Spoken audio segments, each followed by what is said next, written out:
Olá, muito boa noite. Está começando mais um Histórias em Conexão. Seja muito bem-vindo. Hoje eu vou receber aqui no programa uma mulher que vem de uma família de pessoas fortes. Uma família que tem muito orgulho e que mantém viva a tradição das suas origens. Hoje aqui no Histórias em Conexão nós vamos juntos conhecer a história da Elaine Apostolopoulos e da família dela. Elaine, muito bem-vinda, por favor. Muito obrigada. Boa noite. Bem-vinda. Fique à vontade. Obrigada pela sua presença e por dividir um pouquinho da sua história e da história da sua família com a gente, né? Eu que agradeço. Acho que pelo seu sobrenome, o pessoal já adivinhou que você vem de uma família de gregos, é isso? Com certeza, é isso mesmo. É isso mesmo. Então, quem foi, Elaine, a primeira pessoa que veio lá da Grécia e migrou aqui para o Brasil? Na realidade, os meus avós, tanto maternos quanto paternos, vieram aproximadamente ao mesmo tempo, não se conheciam, né? Vieram pós-guerra, pós-Segunda Guerra Mundial. Pela situação que a Europa se encontrava, eles decidiram vir para o Brasil tentar realmente uma vida melhor para os filhos. Então, tanto meu pai quanto minha mãe vieram crianças com os meus avós. E os dois se conheceram aqui? Se conheceram aqui. Obra do destino mesmo, com certeza, né? Com certeza. Nada por acaso. Quais as lembranças que você tem, principalmente dos seus avós, assim, na sua infância? Você tem boas lembranças deles? Muito boas. Eu só sinto não ter podido ter eles por mais tempo aqui, porque todos já são falecidos. E hoje eu poderia fazer muitas outras perguntas para eles, que eu não tive a oportunidade de fazer quando eu era mais jovem. Mas sim, muito presentes todos, né? A família grega é muito presente na vida dos filhos, dos netos, e todo mundo dá palpite. É muito bom. Até hoje? Até hoje. Não existe isso, né? De seu filho casou, cresceu, não. E assim, é numa boa intenção, é na intenção de, eu acho que eu estou fazendo o melhor para você, né? Eu acho que eu sei o que é melhor para você. Então, normalmente, é com a intenção de ajudar. Então, acaba acontecendo isso. Precisa contar para os adolescentes isso, né? Que é na intenção de ajudar, porque adolescente naquela fase todo mundo se mete. Não aceita muito. Mas eu também já fui assim e hoje eu tenho uma outra visão. Hoje eu entendo de uma outra maneira que aquilo é um amor. É a família, a presença da família, exatamente isso. É um pilar na vida da gente, a família. Como é que foi essa imigração da Grécia para o Brasil? Assim, o que os seus avós contam? Foi fácil essa transição? Não, eles contam que foi muito difícil. Tanto a vinda nos navios, porque eram meses, né? Não é como hoje que a gente pega um transporte no dia seguinte está lá. Então eram meses nos navios com as famílias, era muito difícil, o espaço era reduzido. E assim, você está chegando num lugar que você não faz a menor ideia como seja. Nos dias de hoje, nós temos a condição e a oportunidade de entrar lá na internet, dar uma olhada, como é o lugar onde eu estou indo, onde eu vou ficar hospedada, como é, o que eu vou encontrar, qual a língua. Eles não sabiam nada. Eles vieram para cá apenas com a coragem, sem saber o que iam encontrar e não ter um familiar, não ter um ponto de referência, né? Então, não é muito fácil você fazer todo esse trajeto, é preciso ter muita coragem para cumprir essa missão de trazer os seus filhos, descendentes, num lugar onde você acha que você tem maior possibilidade de viver bem. Foi o que eles tentaram fazer. Eles contam o motivo de terem escolhido o Brasil? Normalmente, eram dois locais que os gregos foram mais. Eles foram maciçamente para os Estados Unidos e outros para o Brasil. Então, aconteceu mais ou menos em simultâneo, né? Estados Unidos e Brasil. Então, para eles era América, não tinha diferenciação dos Estados Unidos para o Brasil, eles falavam, vou para a América. Fugir da guerra, né? Exatamente isso, Segunda Guerra Mundial, sim, a Europa estava devastada, né? E eles vieram para cá para trabalhar com o quê? Eu sei que são os seus avós de ambos os lados, né? E eles vieram para fazer qual atividade aqui no Brasil? Normalmente, nessa época da imigração, pós-guerra, Segunda Guerra Mundial, o governo brasileiro, ele solicitava profissionais. Porque como o Brasil era um país que estava em desenvolvimento ainda, eles pediam mecânicos, eletricistas, pessoas que tivessem uma profissão definida na Grécia. E eles contratavam essas pessoas para virem. Então, eles já vinham com uma promessa de trabalho, entendeu? Era solicitado pelo governo e que fossem famílias. Eles não gostavam de trazer pessoas solteiras, porque muitas vezes não se fixavam aqui. Sim. Eles acabavam querendo voltar. E as famílias não, famílias com filhos pequenos de preferência. Então, a maioria dos imigrantes que vieram nessa leva eram de pessoas com filhos e pessoas que já tinham uma profissão determinada lá. Eu lendo um pouco da sua história antes do programa, você fala muito do seu avô Nico. Quem foi o avô Nico? Ai, meu avô Nico foi o pai da minha mãe. Até mesmo é difícil para mim falar. Foi uma pessoa que passou muita coisa, teve uma vida extremamente difícil por conta das condições históricas que se passaram com ele. A família dele passou por um genocídio, ele perdeu a família, muito pequeno ainda, ficou numa situação de refugiado. Depois, quando um pouco mais jovem, mas assim, quase adolescente, com 17 para 18 anos, Segunda Guerra Mundial, foi para campo de concentração. Então, a vida dele foi muito sofrida, muito difícil. E ele se tornou, em vida, uma pessoa difícil, por conta de tudo que ele passou. Muito peso, né? Do peso da vida. Muito. Muita coisa. Como que foi a experiência dele em um campo? Qual o campo de concentração que ele foi? Então, como ele era da resistência, né, contra os alemães, ele sabotava os automóveis, enfim, da tropa alemã, e num momento pegaram ele. Então, eu não sei porquê, quer dizer, é por Deus, porque senão eu não estaria aqui contando essa história, mas pegaram ele e, ao invés de matá-lo na Grécia, mandaram ele para Auschwitz. Nossa. Então, ele ficou bastante tempo lá. Ele, inclusive, tem um capítulo bastante emocionante no livro que cita quando ele descobriu que a guerra tinha acabado. Na verdade, ele já estava para ir para ser exterminado, né? Porque eles faziam uma sistemática dentro do campo, onde eles raspavam o cabelo, tinha um significado para ser colocado na câmara de gás. E ele já estava para a próxima leva, quando o exército americano invade Auschwitz, e eles demoraram um pouco para entender que aquela invasão eram os aliados e que era a guerra... pro bem. Exatamente isso. Então, um rapaz muito jovem, sem a família, sem a língua, num lugar estranho. Então, foram muitas coisas que ele passou.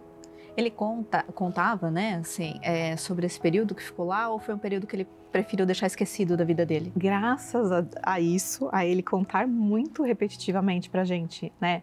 Eu era criança, para mim não entendia muito aquilo.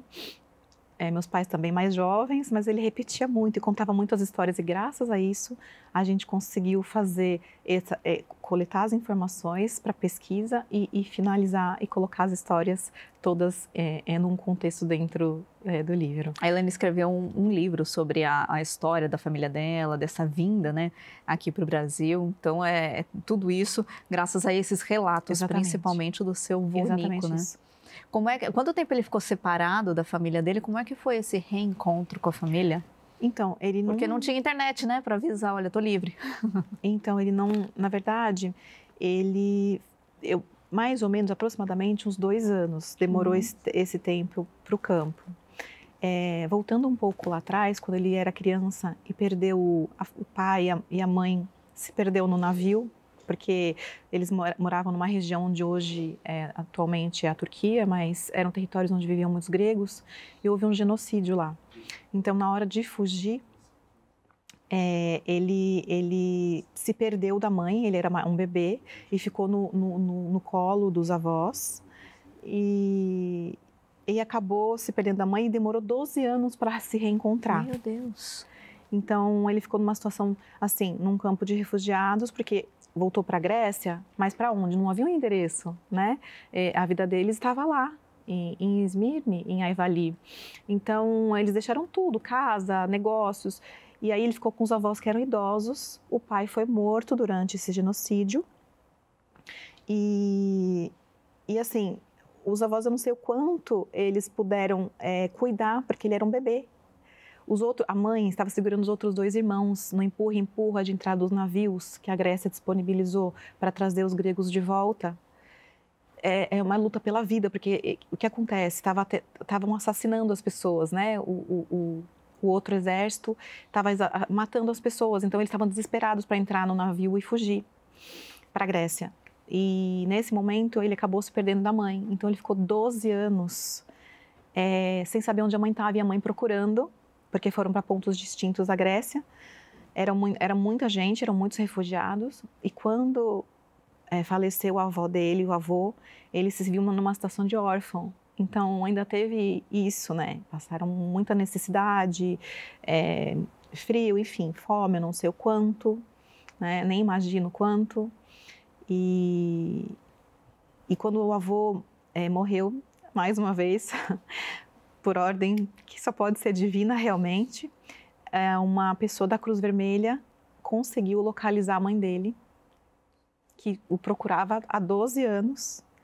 E aí foi o reencontro entre a mãe e ele e os irmãos. Que é uma mãe, né? Que não desiste nunca de um filho, né? Nunca, nunca. Mesmo nessa situação. Mesmo. Então, ele cresceu praticamente longe, né? Da família, da mãe, dos irmãos. Sim. Acho que esse reencontro, eles tiveram que se conhecer novamente, né? Exatamente Depois isso. de 12 anos. Exatamente isso. E os irmãos também. Então, foi muito difícil para ele também ter que se reinserir na família, porque eles estavam ali, né, juntos. E ele nunca entendeu muito bem isso. Como criança, né? Sim, Pensando como criança, ele nunca entendeu muito bem o porquê disso.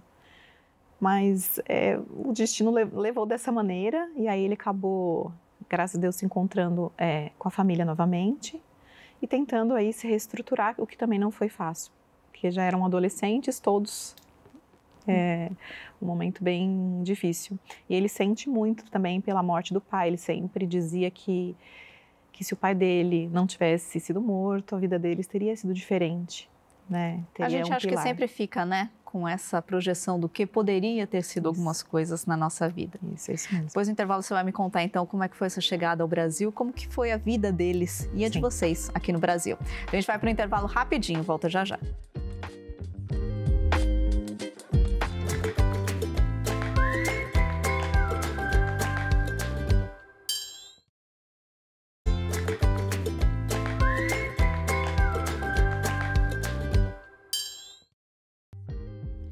De volta com Histórias em Conexão. Hoje eu estou conversando aqui com a Elaine, que está contando a história da família dela, que veio da Grécia, migrou aqui para o Brasil e hoje se estabeleceram aqui no Brasil, mas que essa raiz grega e principalmente as histórias da família ainda estão muito presentes na vida dela, na vida de toda a família. Elaine, você me contou então no bloco anterior como é que foi a vida, principalmente do seu avô materno, né, que foi inspiração para o seu livro.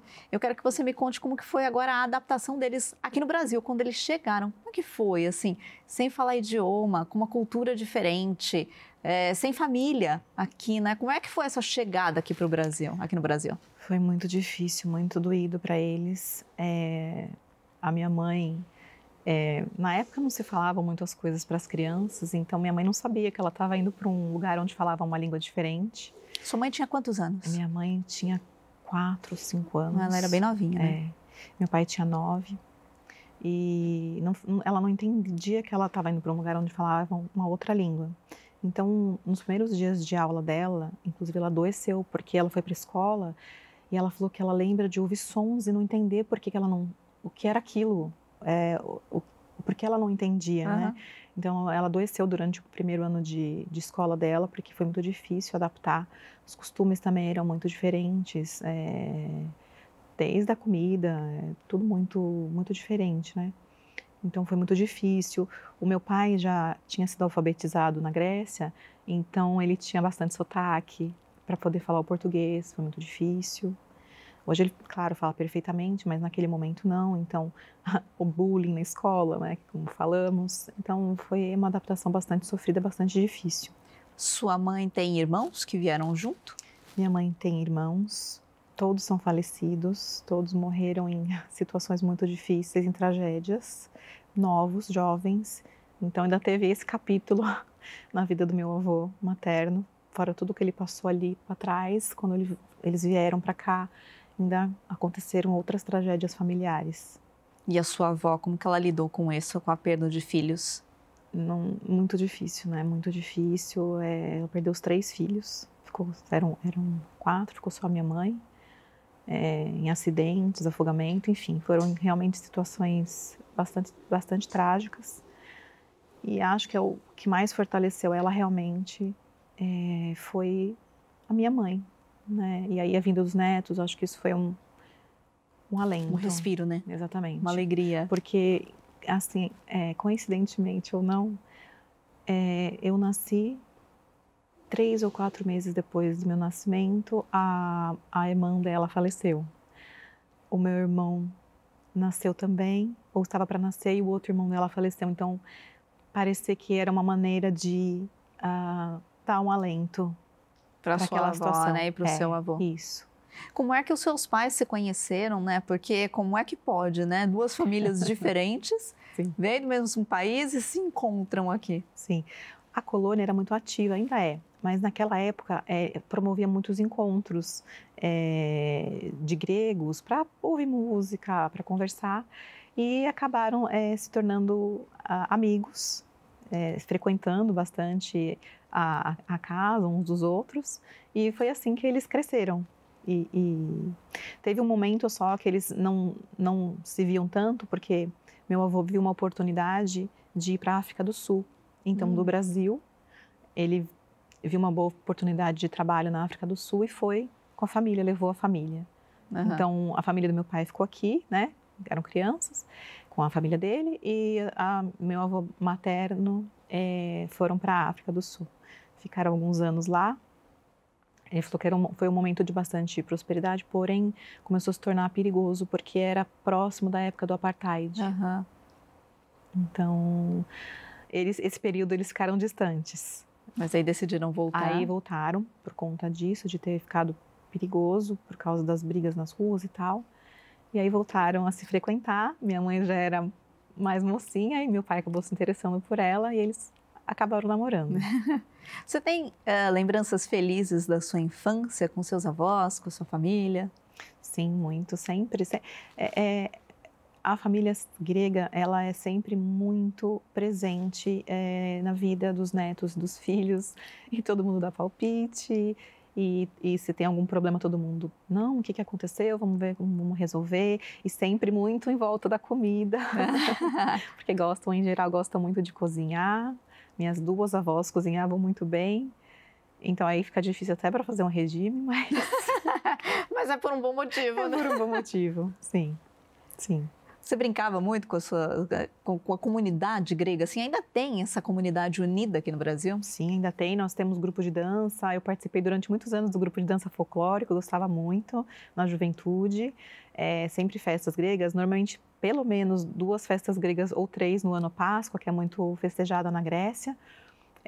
A Independência e o dia 28 de outubro, normalmente é bastante comemorado. Então, acaba que a gente vai se reúne em festas e comemora, assim.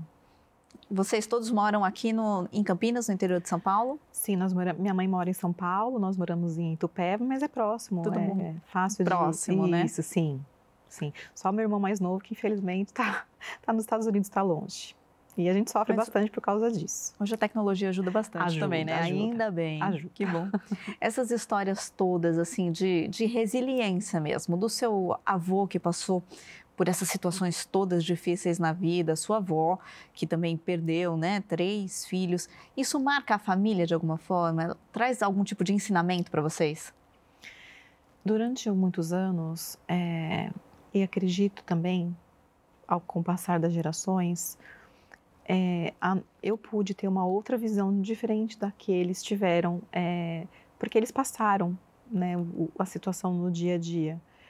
Eu pude ver que foram situações aleatórias, mas foi graças a isso que eles passaram, que foi muito difícil, mas que nós estamos aqui hoje.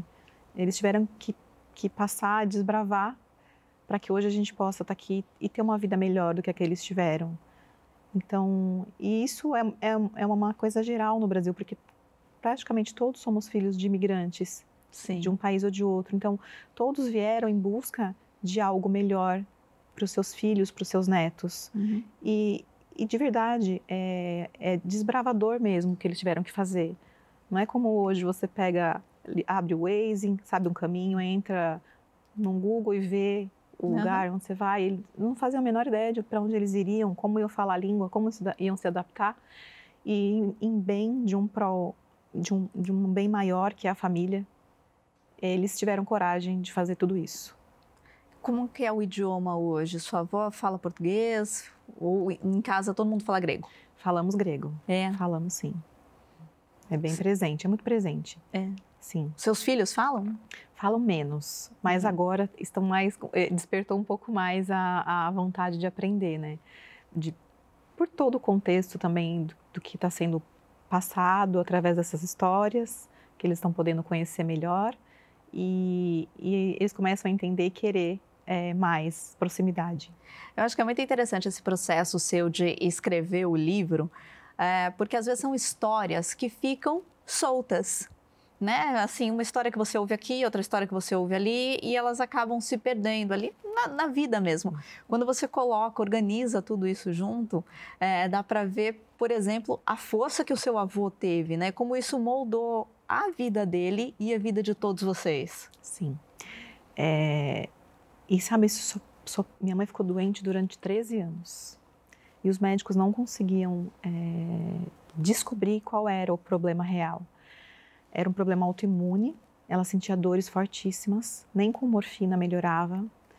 E foram muitos anos, ela é uma pessoa muito forte, mas chegou num ponto que ela não estava mais suportando aquilo. Para fazer o livro, até para deixar para os filhos e para os netos, porque a ideia inicial era essa, fazer para deixar para a família entender a história. E aí, quando começou a gente fazer as pesquisas para poder juntar tudo, que ela começou a entender todo o processo da vida do pai dela. Então, depois de todos esses anos, 13 anos, ela pôde se curar, entendendo, conhecendo a história de quem foi o pai dela.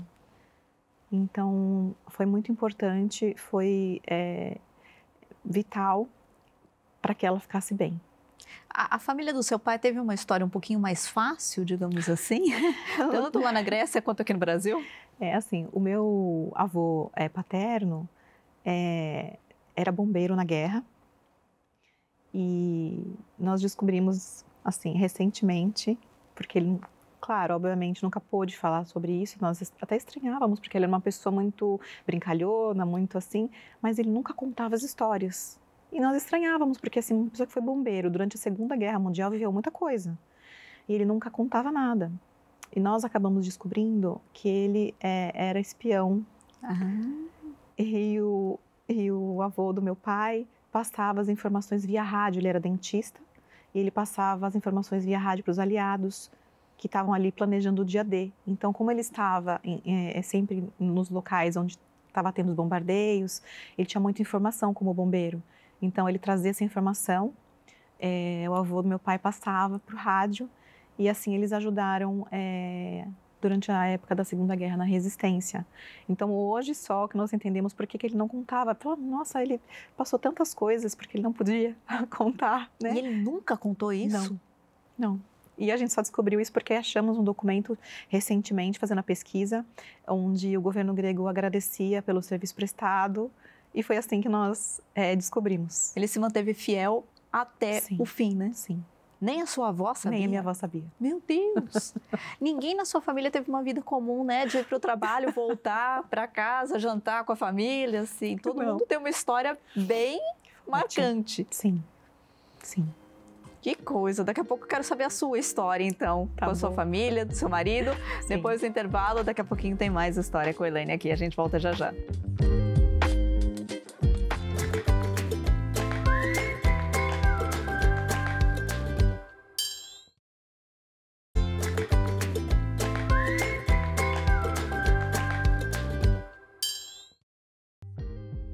Histórias em Conexão está de volta. Hoje eu estou conversando aqui com a Elaine Apostolopoulos, de família grega, uma família que tem uma história assim, olha, de tirar o fôlego. Brincava com ela aqui na hora do intervalo que ela tem que vender esses direitos para Hollywood, para virar um filme, porque ninguém na família dela tem uma vida normal, que ia para casa, para o trabalho, para a fábrica, trabalhava, voltava para casa. Não é uma vida simples, é vida de guerra, vida de campo de concentração, um avô espião para o exército grego, quer dizer, uma família de muita história e de muita tradição, né? Uma tradição que vocês fazem questão de manter até hoje, né, Elaine? Com certeza, fazemos muita questão de passar para os meus filhos e, se possível, passar para os meus netos. Essa é a ideia. Seguir para as próximas gerações, sim, né? Sim. Seu marido é grego também?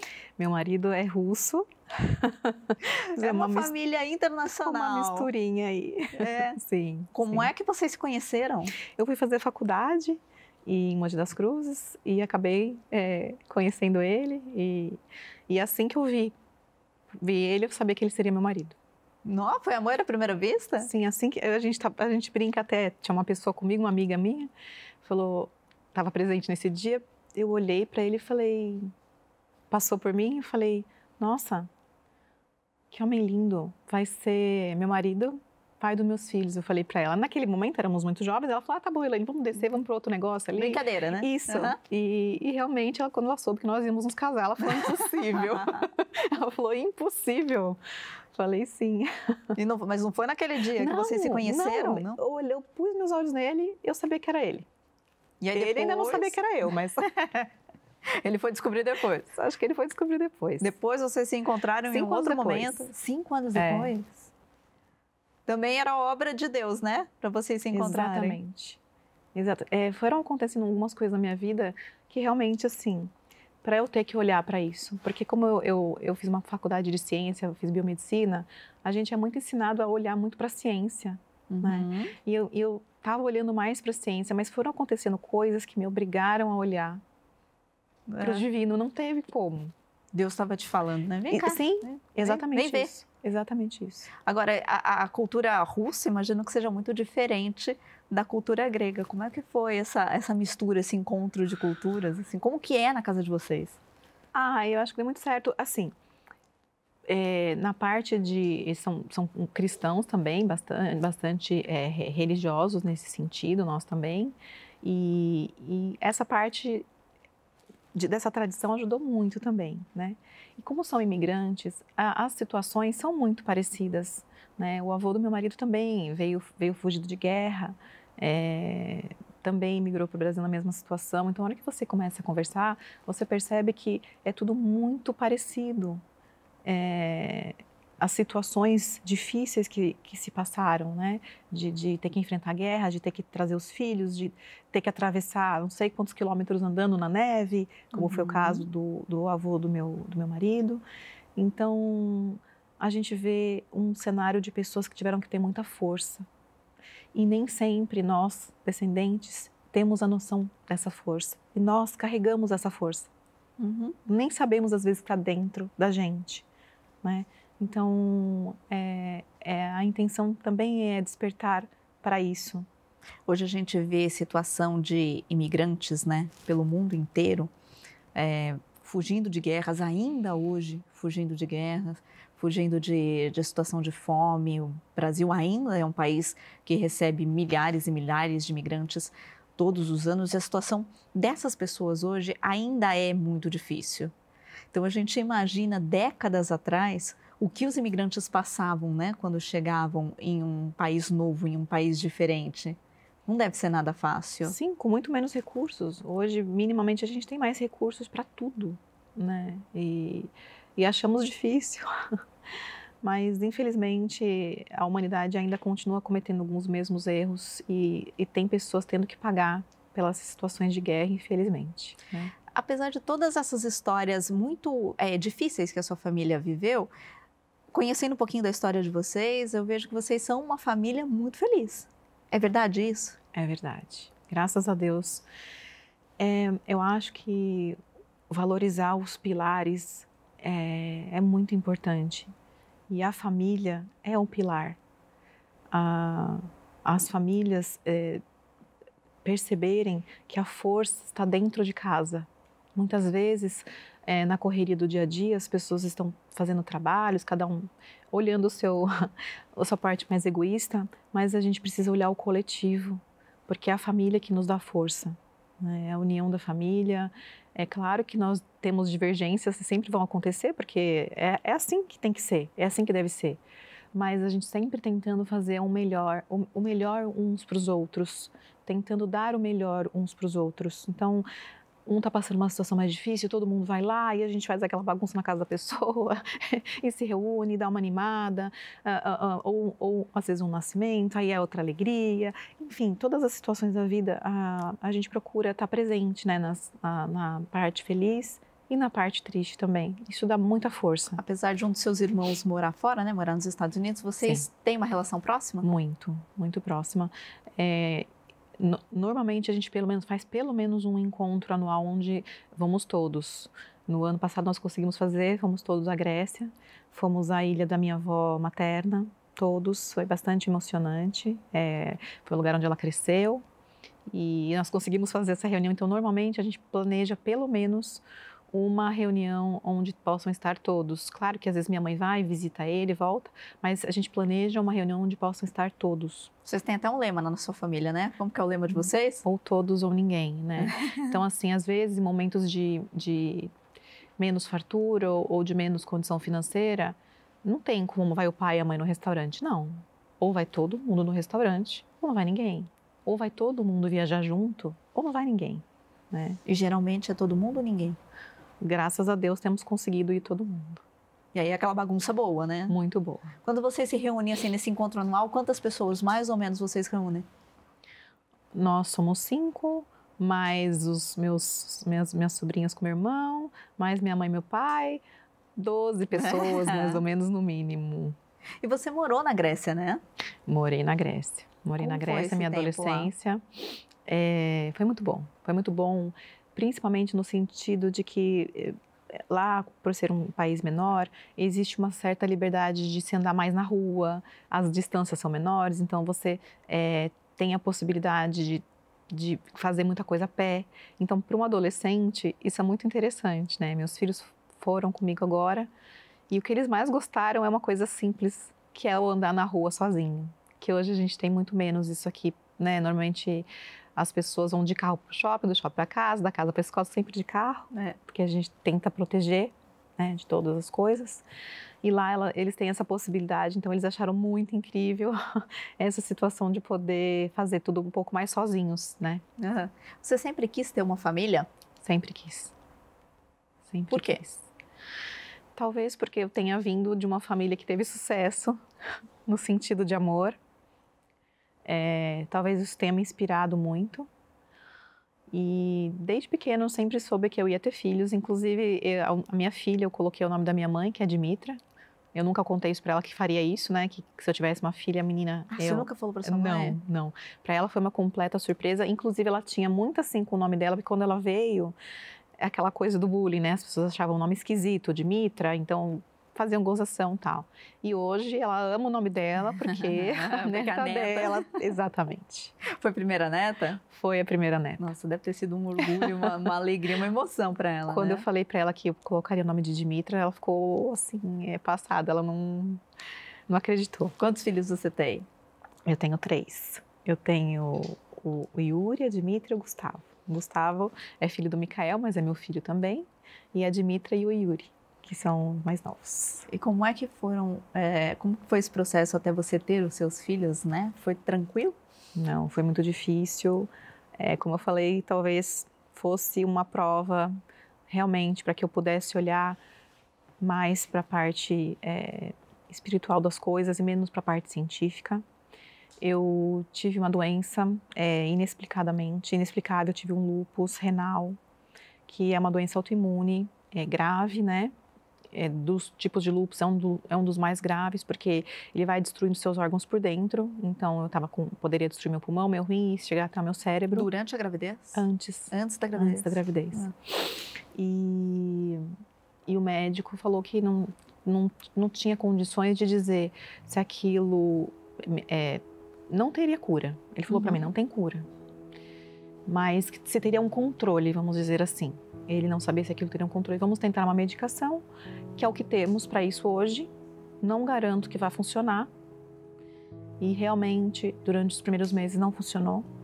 Eu achei que eu ia perder a vida, porque, como eu falei para o médico, mas doutor, eu vou perder um rim? Ele falou, não, os 2. Né?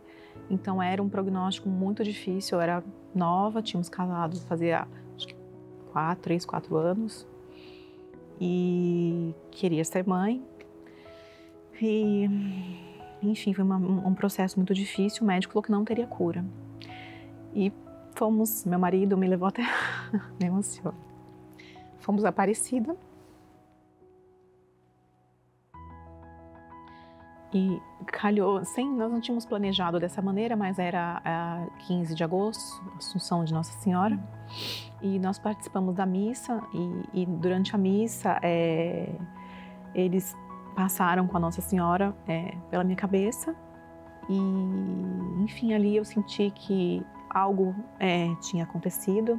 Meu marido estava, minha sogra também estava junto, e o Gustavo, meu enteado, também. E eu senti que ali teve uma coisa diferente. E, enfim, continuei meu tratamento, mas sempre sabendo que não teria cura, que talvez tivesse um controle. Inexplicavelmente, depois de 4 meses de tratamento, depois que aconteceu essa minha ida, o tratamento começou a funcionar. Mas assim, o meu prognóstico melhor vou ter um controle, vai parar de atacar o meu organismo, ok. Só que quando eu fui repetir os exames, todos os exames estavam negativos, como se eu nunca tivesse tido doença.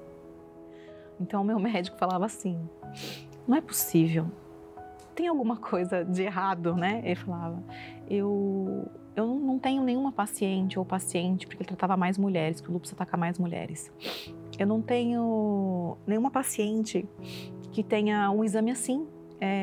Ele falava, não é possível, eu tenho pessoas que estão, tipo, não estão tendo crise, tá controlado, mas você faz o exame e o exame consta que ela tem um problema, né? E todos os exames que davam positivo, onde dava positivo, negativaram. Então ali eu já entendi que era muito além. A mãe cuida, né? Era muito além, sim. Aí ali eu fui obrigada a largar esse conceito da ciência. Sim, a ciência é muito boa, sim, a ciência é muito importante. Temos médicos que são anjos, mas eles funcionam como intermediadores na cura. Quem cura é Deus. Exatamente. Né? Nossa mãezinha também, que está até aqui no nosso cenário, faz parte aqui do nosso cenário. Exatamente isso. Então ali eu tive que me render e olhar um pouco mais para isso. E depois dessa doença também que você conseguiu engravidar? Depois dessa doença... Da cura, na verdade, né? Ainda teve outro capítulo. Eu fiz um exame que deu positivo para gravidez. Eu estava fazendo tratamento para endometriose. O médico falou que eu não teria possibilidade de engravidar. Que meu tipo de endometriose não ia permitir.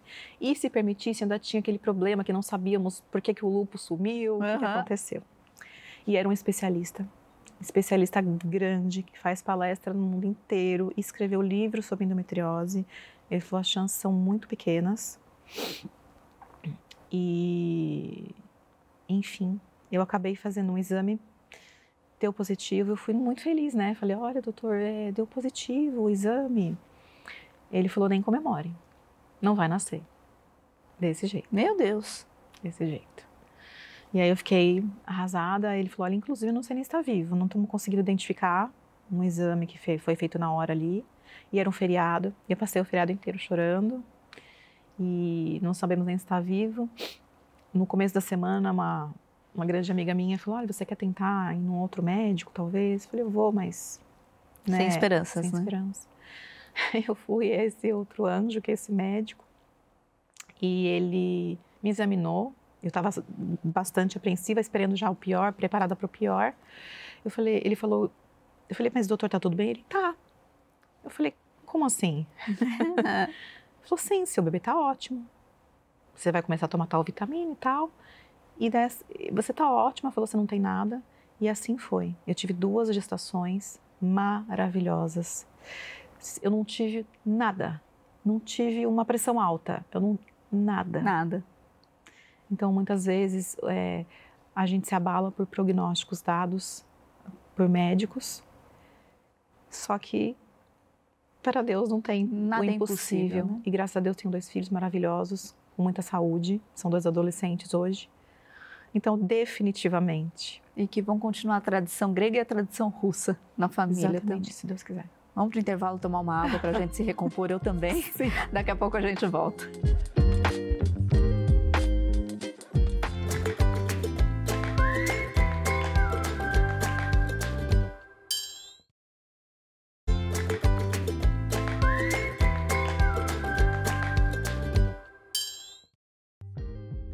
Histórias em Conexão está de volta. Hoje eu estou recebendo aqui a Elaine, que contou a história da vida dela, da família dela, escreveu um livro, olha, Destino, o Fio da Vida, escreveu o livro contando um pouquinho, uma parte dessa história também, porque tem muita coisa ainda que nem coube no livro, nem deu para entrar no livro, mas que ela está contando aqui para a gente hoje. Essa história que é muito bonita e que é de uma homenagem à tradição, uma homenagem à família, essa família feliz grega dela, e que hoje é uma mistura, né? Porque o marido é russo, então hoje é uma mistura de culturas ali, mas que imagino que seja muito bom e muito rico para os seus filhos também, né, Elaine? Sim. Ou quando crianças eles ligavam menos, mas agora adolescentes eles ficam, mas não tem privacidade, né? Na cabeça deles não tem privacidade, todo mundo fica sabendo tudo, porque a avó fica sabendo, né? E todo mundo quer participar. Ai, como foi a prova? Todo mundo entra, né, no circuito, os avós, os tios, as primas. É muito gostoso, é muito saudável. Como que é a festa na família grega? É aquela coisa que a gente vê em filme mesmo, que é muito animado, todo mundo falando alto? Muito, muito animada. E quebra os pratos enquanto dança. E é muito rico, é muito interessante. Existe até hoje essa tradição de quebrar pratos? Existe sim. Nas festas gregas é bastante comum. E por quê? Qual é o significado disso? O prato quebrado significa o desligamento do homem de tudo que é material, se desligando e se importando muito mais com os sentimentos, com a vida, com a alegria. Ele tem também um significado de liberdade, libertação, porque esse ritual de quebrar os pratos, principalmente durante a dança, foi muito cultuado durante a época que a Grécia estava sob o jugo do Império Otomano. Então, eles faziam esses encontros escondidos para cultuar a religião e para manter o cristianismo e manter as tradições gregas e a língua. Então, quebrar pratos significa também eles terem conseguido passar por esse momento e se libertar. Porque eles conseguiram, depois de 400 anos, se libertar do inimigo. E vocês fazem isso na família de vocês, nas festas? Sim. Fazemos. No meu casamento foram 1.200 pratos quebrados. Meu Deus! Foi bastante coisa. E como é que são esses pratos? Não é perigoso? Não, eles têm um tratamento térmico diferenciado, né? Não é vitrificado. Claro, tem uma maneira correta de você quebrar, mas não, é diferente do prato que a gente tem em casa, né? Não é o mesmo. Aí ele é feito para isso, então. Isso, é próprio. E aí vocês encomendam, falam, preciso de 1.000 pratos que vão ser quebrados, é isso? É isso. É bem isso. E como é que é isso na festa? Existe um momento específico? Normalmente, durante algumas danças específicas, a gente quebra e as pessoas que estão assistindo também. E as pessoas que estão dançando, é bem interessante. Como é que é a dança grega? Assim, vocês mantêm isso na sua família? A música, a dança? Muito. A dança grega é bastante variada, tem ritmos de cada região, mas em geral são danças circulares, né? Que se dança em conjunto, então dança a criancinha, a pessoa mais velha, a pessoa mais jovem. É bem interessante, assim, de se ver. E a culinária? Ainda está na sua família? Maravilhosa, sim. As avós cozinhavam muito bem, minha mãe excelentemente, cozinha muito bem. Ela faz questão de fazer comida grega e faz maravilhosamente bem também. Qual o seu prato favorito? Olha, eu gosto muito de moussaka, que é um dos pratos típicos, né? Que é como se fosse uma torta de bechamel, berinjela, carne moída, batata. É muito bom. É bom. Eu já comi em restaurante, nunca comi de alguém raiz, né? De um grego raiz, mas é muito bom. Sim. O que mais que vocês cozinham que é bem diferente, assim, no Brasil? O grego gosta muito de peixes, né? De frutos do mar, carneiros, na Grécia come-se muito. Carnes normalmente come bovina também, mas muito carneiro, muito cordeiro, carne de porco, mas a comida mediterrânea, né? Legumes, verduras. É uma comida. Azeite. A gente não sabe comer sem azeite. Tudo vai azeite. Tudo com azeite. Tudo com azeite. Que delícia. E quando você foi para a Grécia, você sentiu diferença, assim, os seus pais mantiveram, sua mãe, né, sua avó, mantiveram, assim, aquela culinária raiz mesmo, grega? Sim, mantiveram. Claro que a gente acaba misturando, não tem como o nosso arroz e feijão, que a gente gosta muito também, a gente acaba misturando. Mas elas mantêm muito viva a comida grega pra gente, muito. E tanto é que, às vezes, os netos, quando fazem aniversário, ou algum de nós, a minha mãe não pergunta que presente você quer ganhar. Fala, o que você quer que eu faça pro seu aniversário? Qual comida? Né? E aí ela faz a comida grega que a pessoa gosta mais. Ah, mas isso é o melhor presente, não é? Não. Muito bom.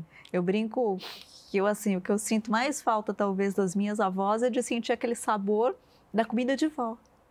Que tem o sabor, que tem o tempero do amor, né? Que é diferente. É incomparável, você tem toda razão. Não há igual. Você quer passar isso para sua filha, para os seus filhos, para que eles mantenham essa tradição? Sim, a gente já procura ir passando, coisas mais simples a gente já ensina a fazer, coisas que são possíveis já cozinharem, eles já vão aprendendo a fazer, sim. Meu marido também gosta muito, também faz coisas muito boas, então é uma coisa que a gente vai passando no dia a dia mesmo. Não é uma coisa muito forçada, porque acaba sendo natural, como está ali presente, e aí as menorzinhas também, minhas sobrinhas, que são pequenas, também pedem, ai, para minha mãe, vovó, eu queria tal coisa, você faz, ou você ensina a gente a fazer, então é sempre assim. Tem alguma coisa da tradição, da cultura grega, que a gente fala assim, o que nós, né, aqui de fora, assim, a gente mais conhece, a dança, a culinária, mas alguma outra coisa da tradição grega que vocês mantêm vivo, ou que você quer muito manter vivo com você? Uma coisa que eu gosto muito, que ainda existe hoje na Grécia, que eu acho muito importante, é o coletivo. As pessoas se importam muito com o coletivo. Por exemplo, hoje em dia, se você estiver lá na Grécia, perdido, estou lá olhando estou a pé, olhando o Waze, é certeza que um grego vai parar e vai falar para você, você está com algum problema? Você precisa de ajuda? Né? As crianças também são cuidadas como se fossem de todos. Quer dizer, se alguém vê, olha, você vai machucar, existe essa preocupação. Então, porque para sobreviver a tantas adversidades, é preciso que haja uma consciência do coletivo. Então, eu acho que por isso que lá é tão forte essa questão, porque foi necessário para que eles pudessem sobreviver. E hoje a gente vive numa cultura, não sei se é só aqui no Brasil ou se é mais geral, que a gente está muito olhando para dentro. Né? E talvez essa questão da gente ter um celular à mão, que a gente está sempre aqui, ó, olhando para baixo. Famílias menores, sim, tem muito menos essa questão do coletivo, né? De todo mundo, da família inteira criar uma criança, ajudar o outro, a gente tem menos isso, né? Sim. Você sente isso? Sinto. Eu sinto que isso é de extrema importância, tanto para o crescimento emocional das crianças, quanto para a consciência de que os mais velhos têm muita sabedoria. Nós vivemos uma cultura hoje onde a pessoa acha que a pessoa mais velha é uma pessoa que tem que ficar jogada ali num canto. Quando os mais velhos têm uma experiência de vida, passaram por coisas e situações, tem muito a ensinar. Então, tem uma riqueza enorme ali. E os mais novos, se não forem ensinados pelos seus pais, também não sabem valorizar isso. E isso é uma coisa muito importante. Então, tem esses pilares, né? Há uma valorização da sabedoria das pessoas mais velhas. Papa Francisco fala muito isso, né? Da gente conversar com os nossos avós, da gente valorizar os nossos avós. E quando ele fala dos avós, ele fala não só dos avós mesmo, mas assim, dos mais velhos. Da gente olhar para os mais velhos e respeitar tudo o que eles já passaram na vida e as histórias que eles têm para contar. E a gente consegue isso na conversa, que é muito o que você fez com o seu avô também, né? Que é essa tradição oral que passa. Eles não vão escrever no WhatsApp. Nada. É falando mesmo. E assim, a responsabilidade hoje de fazer esse trabalho é nossa. Nós que somos pais hoje temos que fazer esse trabalho, porque senão as crianças não aprendem. Eles não aprendem a fazer isso adultos, a valorizar e a entender o conhecimento e o quanto aquilo pode agregar na vida da gente, o quanto pode facilitar a vida da gente. Não tem jeito, é nosso DNA, os nossos avós, bisavós, são o nosso DNA, não há como fugir disso. É um fato. O que você quer passar para os seus filhos hoje, de tradição e de ensinamento de tudo que você viveu? Que eles têm essa força dentro deles, que tudo que eles precisarem fazer, eles são capazes de fazer, olhando para trás, olhando para a trajetória de todos, tanto da minha família quanto da família do meu marido, de pessoas extremamente fortes e que conseguiram vencer as barreiras, que isso é possível. As questões de que a família unida consegue ultrapassar por tudo também, os problemas, acho que isso são duas coisas muito importantes que eu gostaria de que eles tivessem na família deles também. E gostando ou não, a família vai palpitar na vida, né? Sim, sim. É família. Exatamente isso. E você que vem de uma família de imigrantes e que isso foi muito forte na sua família, o que você fala para as pessoas que estão assistindo a gente e que às vezes a gente não compreende exatamente quando a gente vê um imigrante na rua, as dificuldades que eles estão passando, de não conseguirem falar o idioma. O que você fala para essas pessoas da importância do acolhimento a quem está chegando de fora? É vital e a gente tem a palavra não é dívida, mas assim, todos nós viemos de imigrantes, de pessoas que passaram por isso. Então, sim, a gente precisa dar esse acolhimento e entender a dificuldade que é você sair e largar tudo para trás. Você não está largando só bens materiais, que são importantes para sobreviver. Você está largando sua vida e principalmente sua família. Meu pai não se esquece nunca do dia que ele se despediu da avó dele no Porto. Ele não sabia, mas ela provavelmente sabia que não o veria mais, né? Então, fiz questão de falar para ele e para os pais dele que precisavam dar estudo para os filhos, darem importância de dar estudo para os filhos e não se esquecerem a origem, nunca se esquecerem que eram gregos. Meu pai se lembra disso até hoje e com muito carinho e amor dos avós. Elaine, muito obrigada. Parabéns por esse seu trabalho. Eu sei que não é um trabalho, que é uma missão, isso para você, mas parabéns por esse trabalho de colocar em um livro, organizar toda essa história da sua família, porque realmente vale a pena ser contada, não só para a sua família, mas para o Brasil e para o mundo inteiro ver. Espero que venham próximos livros por aí e aí a gente conversa de novo. Obrigada. Eu que agradeço a oportunidade de estar aqui e falar um pouco realmente dessa missão, desse propósito de vida, que é passar para outras pessoas a possibilidade de olharem para dentro das suas casas de uma outra maneira. Sucesso, Deus te abençoe e seja sempre muito bem-vinda, viu? Também, muito obrigada. Obrigada a você que ficou com a gente até agora. Obrigado pelo seu carinho, pela sua audiência. Eu encerro aqui mais uma temporada do Histórias em Conexão. Agradeço de coração a todos vocês por cada semana que estivemos juntos. Deus abençoe vocês e a gente se vê. Ótima noite.